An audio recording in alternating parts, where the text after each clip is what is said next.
All right, I wanted to do a more formal video, but I did not get a chance to, so I'm going to do this one. So when you're doing a rental, there are basically four major steps, right? One, you got to figure out your pricing, right? Go ahead and run your comps. How much competition is the area? You guys are buying a house in a new neighborhood. There are other people that are doing what you're doing, especially because the builder did not restrict um, you guys from doing that. There are builders in certain neighborhoods who are not letting investors buy in those neighborhoods, but that tells you how much the market has slowed down by them allowing you to do that. Then, is there competition? Is your competition just going to underprice you? Right. Pay attention to those things. Determine your lease terms. When I say determine your lease terms, as far as your client, do they want to do 12 months? Do they want to do 6 months? Do they want to do month to month? Do they want to do 2 year leases? I would recommend that you would do a 12-month lease. Uh, and if there's a person that maybe wants to do a 2 year lease, that's fine. But preferably a 1 year lease. I would do that as soon as possible because you want those people to get out of the house the next year in the summer months. And if they're going to move, if they're not going to move, great. But you want your lease ends to end and coincide with the hottest parts of the market, which is usually the late spring, early summer.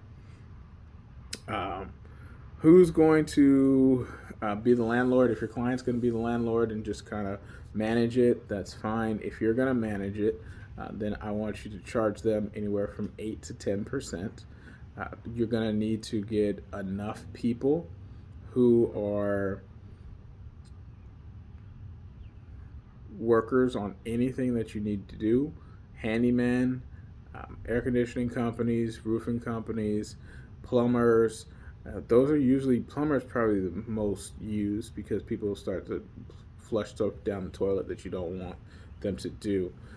Other parts, as far as terms, who's going to maintain the yard, right? I would say tell the tenant they're going to maintain the yard.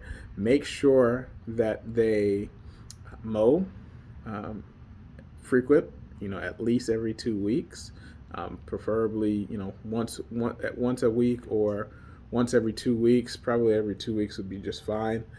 Make sure that they have a copy of the HOA guidelines, because you don't want your landlord to get in trouble with the HOA when all they want to do is just get mailbox money from their rental. So, making sure that if there's an HOA and it has a pool, or it has any other common areas that are being that are actually being used by the tenant, make sure they have a key or a pass to get in those things. Make sure that the tenant waters according to the restrictions for the city. Here in North Texas, we have a lot of water restrictions. A lot of cities say, hey, you can only water like once a week, like on trash day. So find out exactly when that is, because you don't want your landlord to get fined over those things. Do a 30 or 60-day notice, preferably a 60-day notice for the tenant, so that the tenant has to give 60-day notices. I find that as a landlord, I'd rather you have a 60-day notice, because that allows me ample time to get a new person in there, and also try to get that the tenant will allow showings the last 30 days of the lease, so that the landlord can start marketing and market the property the last 30 days of the lease. That's actually a section inside of the lease down at the bottom. You won't need to worry about that until you're actually writing up the lease, but those are terms that you're going to want for your landlord. Late fees. My biggest thing for late fees is they should be late after the first. No grace period, late, and put a late fee on there. Depending upon what your landlord is charging, I'm thinking you're more looking at like a $50 to $75 late fee. And then I would have some subsequent late fee for every single day after that. And at the same time, I would promote my landlord to evict immediately upon not receiving that late fee within first 3 days, as well as the rent within the first 3 days of the month. Rent should be due on the first. Commissions to your client. Usually, it's 1 full month worth of rent. I'm seeing a lot of push down on that, so I would say no lower than 75% of 1 month's rent, and then you'll split that with the other agent. Put that on the MLS. A 40-30 split, or you know a 35-40 split, something like that, to the buyer's agent. Don't do any flat fee, $50, $100, $200. You will not get very many people to show your property who are agents on the other side at all, and you'll sit there and waste more money than actually paying somebody. Marketing, do our photos just the same as we always do our photos. You can contact our guy Blake to do photos. I would just do photos and go from there. Talk to the neighbors. Obviously, put it on the MLS. Talk to the neighbors and with marketing flyers, and go to them and talk to them, in person. Meet them. This might be an opportunity for future clients. This also might be an opportunity for maybe they have a friend or a family member, a coworker, or somebody who wants to live near them, and you're letting them know before everybody else knows. Then also local groups, Facebook groups, and use a Supra. There's a lot of agents that use a combo box on the front of their rentals. I promise you that combo box will be given out to the tenant, and the agent will not show up to show that property. You want them to track going in there. App process is the third part. Use tenantbackgroundsearch.com. That's what I use. Do the full one, the $40 one that has a background search, a criminal history, a credit score, and verifies employment. Do all of that. Also, verify rental history. There is a form inside of Trek, inside your zip forms, that verifies rental history. Use that form, and make sure that anybody who fills out a Trek application, and that's the application you're going to use. You're going to use the Trek application for leases, and make sure they fill out everything. Absolutely do not run anybody if they don't fill out every single thing on there, if they haven't signed something, especially on page 4 where it says who is actually going to run their background check, it needs to be our company information, allowing us to actually run their background check. So if there's anything blank on their lease application, give it back to them and tell them to completely fill it out.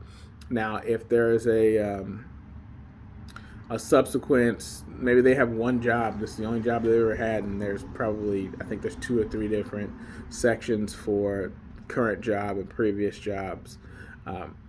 If they've only had one job ever, tell them to at least put NA in the other ones. Do not let them give you anything incomplete. So like on the first page, usually people don't put in the rental rate, they don't put in the deposit. Usually on the second page, they don't put the address all the way at the top. They don't fill out their employment well enough, and including with that, they're gonna need a couple things. They're gonna need a application. They're gonna need their last 30 days worth of check stubs or proof of employment, right? They're going to need a copy of their ID. So those are the main things that you're going to need. If they are not employed W-2 employees, or if they're 1099 or they own a business, then have them give you their tax returns, and you're going to evaluate their income based off their tax returns. If they're new to the area and say they're moving, right, you need to see a new job offer that states how much they're going to get paid and when they'll start, if they haven't started already. And then, and even if they have just started, you'll still need to get that proof. But yeah, you'll need to get that proof. And then if they don't have any of that, if they can show you 6 months, 12 months worth of cash inside a bank account to say, hey, they're going to pay for it, then you can go from there and use that as well. Run that kind of stuff by me, the unusual stuff by me as well. So again, tenantbackgroundsearch.com. I use it, and just make sure you do the highest one. Don't make money off of their application fee. Don't charge nobody $100 application fee. If it's $40 to do the background search, I will probably charge them $55, $60, something like that. I won't charge them, exactly as much as I've run the background search for. I will charge them, just a little bit more, just to, kind of for my time, for that admin time.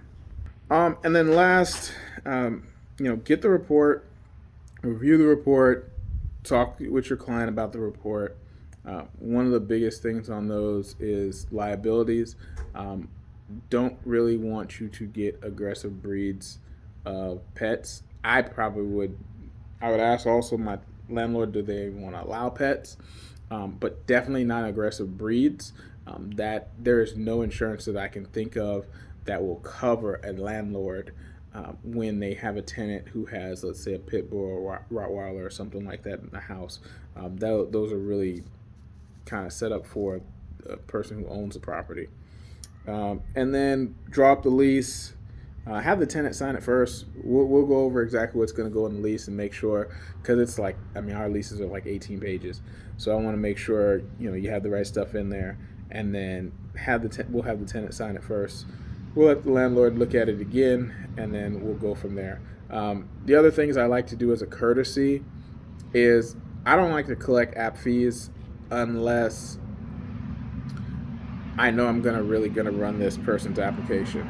If somebody hands me in a application and they don't have their income, 3 times the gross rent. So if, let's say, you guys had a $2,000 a month rent, if they don't make $6,000 or more, I'm just not going to run their application. It's pointless. If they have something on their application that says, hey, I've got a felony, run that by your landlord first. See if that's something he's willing to do. Or an income that's unstable. Just make sure you get all the pieces, right? The last 30 days worth of check stubs or income, just verification, the application itself, and a copy of their ID. And if we look at those things, and we can look at those things together, and we can already say we're not going with this tenant, just don't run the application, just reject the tenant. Also remember, protected classes. We don't discriminate based off of protected classes out there. Find any other reason why you don't want that particular person in that property at all.